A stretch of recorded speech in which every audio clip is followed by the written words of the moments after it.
À travers ce dialogue national, le chef de l'État engage un processus de concertation inclusive sur les questions majeures qui interpellent le Sénégal. Les forces vives sont ainsi invitées à se prononcer, notamment sur un sujet du temps présent, une question d'avenir, l'éducation. L'école sénégalaise souffre d'un malaise profond et c'est par le dialogue et la concertation que des solutions de sortie de crise seront trouvées.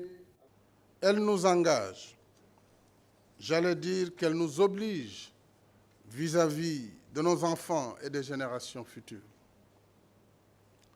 Comme la plupart d'entre nous ici présents, je suis un produit de l'école publique sénégalaise, symbole de l'égalité des chances.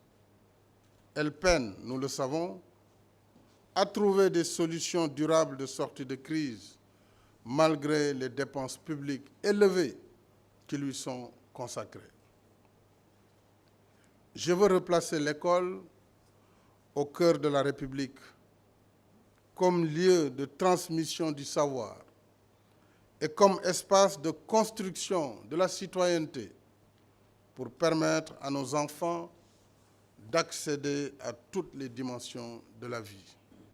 Le chef de l'État souhaite donc asseoir à travers ces concertations un consensus national durable et conclure avec tous les acteurs un pacte de stabilité. Tout comme l'école, la santé doit occuper une place de choix dans ce dialogue. Dans ce secteur également, le président Macky Sall souhaite parvenir à un pacte qui puisse garantir la paix sociale dans les structures sanitaires. Autre aspect important de ce dialogue, l'appel que le président Macky Sall lance au secteur privé national. L'implication des entreprises dans le développement économique et la création d'emplois participe de la résorption du chômage des jeunes. Afin de permettre à nos entreprises de s'insérer dans un environnement économique mondial de plus en plus concurrentiel, je tiens à exprimer aux acteurs économiques ma disponibilité à entreprendre avec eux les réformes nécessaires pour passer à un secteur productif, moderne et favoriser l'insertion souveraine de notre pays dans l'économie globale. La paix et la sécurité sont des préalables à tout processus de développement et le Sénégal doit s'ajuster pour se donner les moyens de lutter efficacement contre le terrorisme.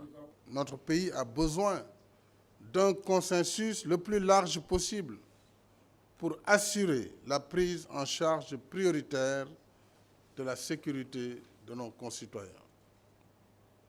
C'est également au moyen d'un consensus national que nous poserons les premiers jalons d'une paix définitive en Casamance qui va permettre de transformer cette région naturelle en un véritable pôle de développement au moyen de stratégies de développement local et de projets facteurs d'intégration régionale avec les pays voisins. Dans la même lancée, le chef de l'État annonce un nouveau programme d'urgence, celui de la modernisation des axes frontaliers, le PUMA. L'objectif, au-delà de l'aspect sécuritaire, est de contribuer à renforcer la présence de l'État à travers des infrastructures sociales de base au niveau de nos zones frontalières. Le chef de l'État de remercier également les autorités religieuses qui ont répondu à l'appel. Leur apport est précieux. En plus de leurs prières, leur présence est une caution morale. Le président Macky Sall réaffirme devant l'assistance son ambition d'un Sénégal émergent. Il nous faut regarder résolument vers l'avenir et assumer l'impératif de laisser aux générations futures le Sénégal de notre rêve. Un Sénégal où chacun pourra trouver les moyens de vivre décemment et dignement. Pour ma part, et j'y convie toutes les forces vives de notre pays, cette ambition reste intacte. Ensemble, toutes les forces vives de la nation sont invitées à jouer leur partition, un défi qui, une fois relevé, peut assurer au Sénégal une place de choix dans le concert des nations. C'est là tout le sens de ces concertations.